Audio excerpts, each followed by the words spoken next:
अस्सलाम वालेकुम and welcome to Ramadan fit with me Sidra Iqbal. उम्मीद करते हैं कि आप सब खैरियत से होंगे। Thank you very much for liking the content. मुख्तलिफ एक्सपर्ट्स के लिए आप लोग मुख्तलिफ टॉपिक्स भेज रहे हैं, लेकिन आज हमने सोचा कि इशू के बजाय किसी ऐसे फल के बारे में बात की जाए जो बड़ा आम दस्तयाब है, लेकिन शायद उसको इतनी ज़्यादा लिफ्ट नहीं मिलती है। उसको हमेशा समझा जाता है कि अच्छा जी अगर कुछ और नहीं है तो चले खा लिया जाएगा। थोड़ी सी रमज़ानों में उसकी कदर कीमत बढ़ जाती है क्योंकि वो फ्रूट चाट की जीनत भी बनता है और उसके बगैर ऐसा लगता है कि फ्रूट चाट थोड़ी सी फीकी फीकी सी है, नामुकम्मल सी है। मैं बात कर रही हूँ बेचारे अमरूद की, लेकिन इसमें बहुत सारे फ़ायदे हैं और ये हमें तिब्बे नबवी, तिब्बे अहले बैत, तिब्बे यूनान से पता चलता है। आज हमारे साथ मौजूद है आगा अब्बास साहब जो कि एक्सपर्ट हैं, रिसर्च स्कॉलर हैं तिब्बे नबवी के। आइए उनसे जानते हैं कि अमरूद में क्या क्या ख़जाने हैं। अस्सलाम वालेकुम आगा साहब। वालेकुम सलाम। वालेकुम सलाम। जीती रही है। ये बात तो सच है कि अमरूद के बगैर जो फ्रूट चाट होती है वो बहुत फीकी फीकी सी होती है, लेकिन अमरूद के हवाले से कई लोगों के सवाल है। किसी ने मुझे सवाल लिख के भेजा कि भाई अमरूद तो हमें बहुत पसंद है, लेकिन मुझे कच्चे अमरूद पसंद है और मुझे हमेशा कहा जाता है अगर ये ज़्यादा इस्तेमाल किए तो आपके पेट में दर्द हो जाएगा।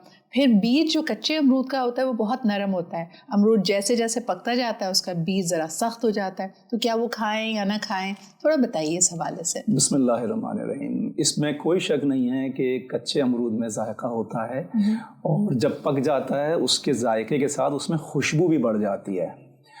तो बीज खाने से पेट में जो कीड़े होते हैं वो मर जाते हैं। अच्छा, ओके। और जो पका हुआ अमरूद हो उसके बीज जब सख्त हो जाएं तो उस वक्त बीज ना खाएं, वो हजम होने में ज़रा दिक्कत पेश आती है। अच्छा, दो किस्म के अमरूद हैं, एक तो गोल अमरूद होता है और एक सुराही टाइप का अमरूद होता है। जो सुराही टाइप का अमरूद होता है हमारे पाकिस्तान में उसे लाड़काना का अमरूद कहा जाता है।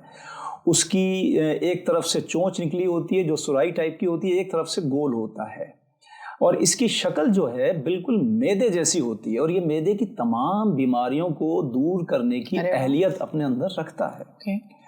अब इसको कैसे खाया जाए? इसको खाना खाने के बाद आप 2 अमरूद अच्छी तरह से धोकर काट के उसको खाइए और उस पर पानी मत पीजिए। किसी भी फल खाने के बाद उस पर पानी मत पीजिए, वरना आपके मैदे में ज़ौफ़ बढ़ जाएगा, मैदे में जो रतूबतें होती हैं वो ख़राब हो जाएंगी आपकी। लेकिन आपने कहा कि खाने के बाद खाएं। आमतौर पे लोग कहते हैं कि सब्जियां या फ्रूट खाने से पहले खानी चाहिए ताकि वो हज़म करने में आसानी हो।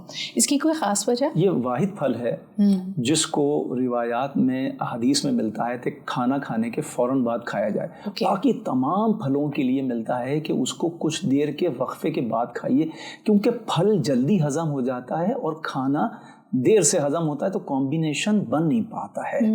अच्छा, इसको लोग चटपटा करके खाना चाहते हैं, हमेशा बहुत सारा नींबू, बहुत सारा मसाला उसके ऊपर ना हो तो अमरूद का मजा नहीं आता। तो इस अमरूद को काटिए, लाड़काने के अमरूद को। मेरे लाड़काना का अमरूद क्या कहना है, मैं बड़े शौक से खाता हूँ खुद भी।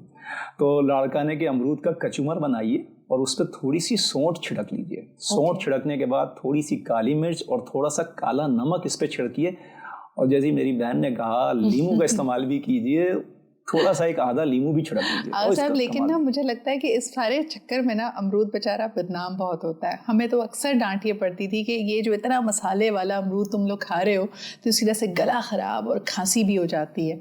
तो खांसी ना हो इसके लिए क्या करना चाहिए? इसी अमरूद से इलाज बताऊंगा। रियली? अमरूद खांसी को दूर कर सकता है? बेहतरीन। अच्छा। जहाँ सारी दवाइयाँ फ्लॉप हो जाती हैं वहाँ ये अमरूद बड़ा ज़बरदस्त काम करता है। आजमा के देखिएगा इस नुस्खे को।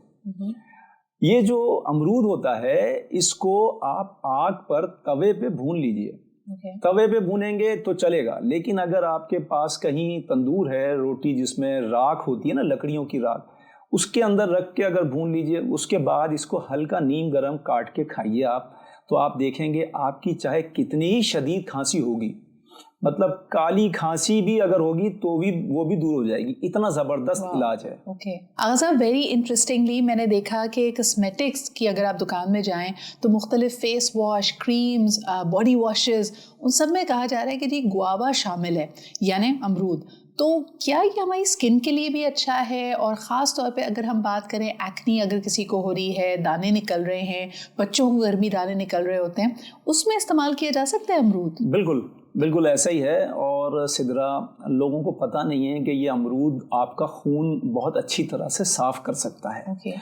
आपके मैदे से गर्मी बाहर निकाल सकता है और आपके चेहरे पे जो गर्मी दाने की वजह से गर्मी दाने निकल रहे हैं, एक्नीज हो रही हैं और झुर्रियाँ पड़ रही हैं, झाइयाँ पड़ रही हैं, आपकी स्किन ख़राब हो रही है, चाहे वो चेहरे की हो चाहे हाथ पैरों की हो, छोटे छोटे दाने निकलते हैं गर्मी में।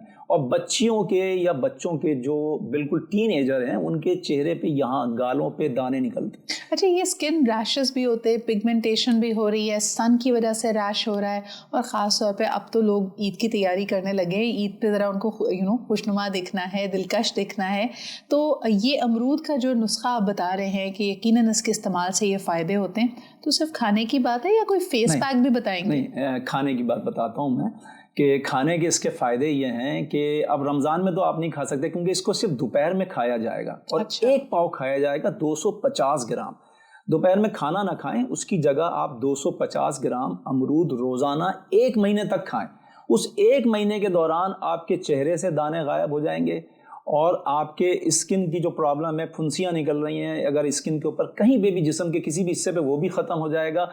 आपके चेहरे की रंगत भी बहुत ज़्यादा निखार आ जाएगा। इसके अलावा ये होता क्यों है मैं बता दूं कि आपके मैदे में जो गर्मी होती है वो उस गर्मी को फ्लैश आउट करके बाहर निकाल देता है ये अमरूद। क्योंकि मैदे के लिए अक्सीर आज़म का दर्जा रखता है, आपके खून को साफ करता है। इसके पत्तों के हवाले से भी एक बात कर दूं सिद्रा, अगर अमरूद के पत्ते, क्योंकि अमरूद गलियों में मोहल्लों में लगा होता है अमरूद, तो अमरूद के पत्ते ले लीजिए और उसको धोकर थोड़े से पत्तों को पानी में 2 कप पानी में उबालिए। उबालने के बाद जब इसका जोशांदा बन जाएगा तो इसको नीम गरम आप इसका कहवा समझ लीजिए और इसको पीजिए। जब आप इसको पिएंगे तो ये जो नज़ला ज़ुकाम होता है वो इससे दूर हो जाता है। अच्छा। अगर आपके दांत में दर्द हो रहा है, आप डॉक्टर के पास नहीं जा सकते, रात के 2-2:30 बज रहे हैं और कहाँ जाएंगे आप, तो आप अमरूद के पत्ते अगर कहीं मोहल्ले में लगे हैं तो तोड़ लीजिए। आपके घर में लगे तो अमरूद के पत्तों को तोड़िए और उसको धोकर उसको सिर्फ चबाइए मुंह में, उसके बाद थूक दीजिए, आपके दांत का दर्द चला जाएगा। हाँ साहब, ये बात तो हो गई अमरूद की, लेकिन कुछ हमारे देखने वालों ने अमराज़े क़ल्ब के हवाले से भी हमसे पूछा है। कुछ लोगों को अगर डॉक्टर्स पहले ही तनबीह कर देते हैं, आपको ये पता चल जाए कि आपकी आर्टरीज़ में ब्लॉकेज है, आपका कोलेस्ट्रॉल बढ़ा हुआ है और खुदा न खास्ता ये किसी सिवियर हार्ट डिजीज़ में या प्रॉब्लम में तब्दील हो सकता है, तब क्या करना चाहिए? बहुत ही आसान इसका एक हल है और आसानी के साथ तीनों चीज़ें मुहैया भी हैं, हर पंसार की दुकान पे या आपके घर से भी निकल आएंगी। देखिए वो हैं, एक पौधा है गाव ज़बान। सही। तो गाव ज़बान के जो फूल होते हैं उन्हें गुले गाव ज़बान कहते हैं। पंसारी की दुकान पे आराम से मिलेंगे, बस किसी अच्छी जगह से लीजिए, ताज़े, मतलब बहुत ज़्यादा पुराने मत हों। 10-12 गुले गाव ज़बान यानी कि गाव ज़बान के फूल एक पतीली में 2 कप पानी में उबलने रख दीजिए। जब ये उबलना शुरू हो जाए 2 से 4 मिनट के बाद आप इसमें एक लीमू, ओमानी लीमू वो होता है जो दरख्त पे सूख जाता है, शीलिंग आ जाती हैं, तो सूखे भी लीमू भी मिलते हैं सही पंसारियों के पास, उसको बीच में से काटिए, वो पूरा लीमू डाल दीजिए। अगर ओमानी लीमू ना मिले तो आप लीमू का दरख्त अगर आपके घर में लगा है तो दरख्त पर उसको सूखने दीजिए, जब उसमें शीलिंग आ जाए उसको तोड़ के रख लीजिए, जब वो 2-3 दिन के बाद बिल्कुल ड्राई हो जाए उसको काट के उसमें डाल दीजिए। अच्छा, तीसरी चीज़ है सुम्बुल अल तैयब। इसको पाकिस्तान में बाल छड़ कहते हैं। बाल छड़ सिर्फ 1 चुटकी डलेगी। जब ये दोनों चीज़ें उबल जाएं और 1 कप पानी रह जाए तो आप निथार के 1 कप में निकाल लीजिए। फिर उसके बाद उसमें 1 चुटकी बाल छड़ डालिए और इसको डाल के मिक्स कीजिए। इसमें शक्कर वकर शहद वगैरह कुछ नहीं डालना है, सिर्फ ये 3 चीज़ें होंगी, गुले गाव ज़बान और ये ओमानी लीमू और बाल छड़, ये 3 चीज़ें होंगी। इस 3 चीज़ों का कहवा आपने 1 कप सुबह पीना, 1 कप शाम में पीना। इसको पीने के बाद बस ये इस बात का ख्याल रखिएगा, गाड़ी ड्राइव मत कीजिएगा, क्योंकि बहुत सुकून मिलता है जहन को और दिल को, तक़वियत हासिल होती है। और दिल की अगर आपकी शरियानें ब्लॉक हैं, बंद हैं, ये बंद शरियानों को ये चाय खोल देती है। एक तरह से आपका रिलैक्सेंट का काम करती है, स्ट्रेस को दूर करती है। तभी अक्सर दवाइयों के ऊपर आपको ये वार्निंग मिलती है ना कि जी इसको पीने के बाद या इसको इस्तेमाल करने के बाद आपने ड्राइव नहीं करना या हैवी मशीनरी का इस्तेमाल नहीं करना। तो ये नुस्खा भी उन्हीं में से एक है। साहब, एक और इंटरेस्टिंग सवाल आया था एंड बिफोर वी क्लोज मैंने कहा ये ज़रूर आपसे पूछूं। रमज़ान के महीने में तुख मलंगा या तुखमेरियों का इस्तेमाल बहुत बढ़ जाता है। हम शरबत में, ख़ासतौर पर दूध के शरबत में इसको बहुत पसंद करते हैं और कहा जाता है ठंडक का बायस होता है। रोज़े में वैसे ही हम डिहाइड्रेटेड होते हैं। मैंने सोचा आपसे पूछूं कि इसमें कोई राज की बात है या तुख मलंगे के बारे में अगर आप हमें कुछ बताना चाहें।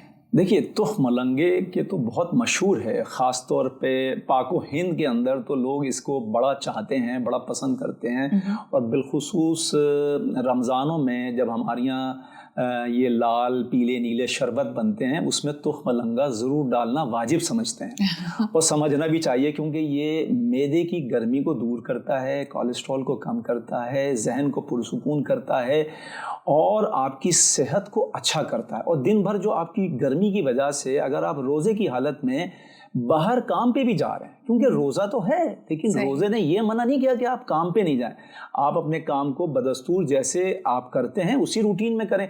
तो अगर आपने तुख मलंगे का अफ्तार में एक शरबत पी रखा है तो आप बेफिक्र होकर अपने काम पे जाइए और अपने तमाम काम को बासानी कीजिए और खुशहाल रहेंगे तुख मलंगे का शरबत इस्तेमाल करके। और जब भी तुख मलंगे का शरबत इस्तेमाल करें तो हमारे इस क्लिप को ज़रूर वायरल ज़बरदस्त। आगा साहब बहुत बहुत शुक्रिया, आज की भी कॉन्वर्जेसन बड़ी ज़बरदस्त रही। लेकिन वो लोग जो मेरी तरह ये जानना चाहते हैं कि तुख मलंगे को अंग्रेज़ी में क्या कहते हैं, तो प्लीज़ ये जान लीजिए कि ये चिया सीड्स बिल्कुल नहीं होते, ये बेसल सीड्स होते हैं। और दोनों में थोड़ा सा फ़र्क होता है, लेकिन बेसल सीड्स कह के आप तुख मलंगा हासिल कर सकते हैं। सिर्फ पाको हिंद में ही नहीं, आपको फार ईस्ट में भी ये बहुत मशहूर मिलेगा और वहाँ की भी कई ड्रिंक्स का ये हिस्सा होता है। और वजह यही है कि जहाँ जहाँ ट्रॉपिकल क्लाइमेट होगा, जहाँ गर्मी ज़्यादा होगी, लोग इसके फ़वाइद से मुस्तफ़ीद होना चाहते हैं। मुझे आज के सेगमेंट के बारे में ज़रूर फीडबैक दीजिएगा, कमेंट्स में बताइएगा कि अमरूद, चिया सीड्स और ख़ास तौर पे अगर आर्टरीज ब्लॉक्ड है उसके लिए जो हमारी टिप्स हैं वो आपको कैसी लगी, और अगर आप इससे फ़ायदा उठाया है तो वो भी ज़रूर बताइएगा। Until next time, take good care of yourself. खुदा हाफ़िज़।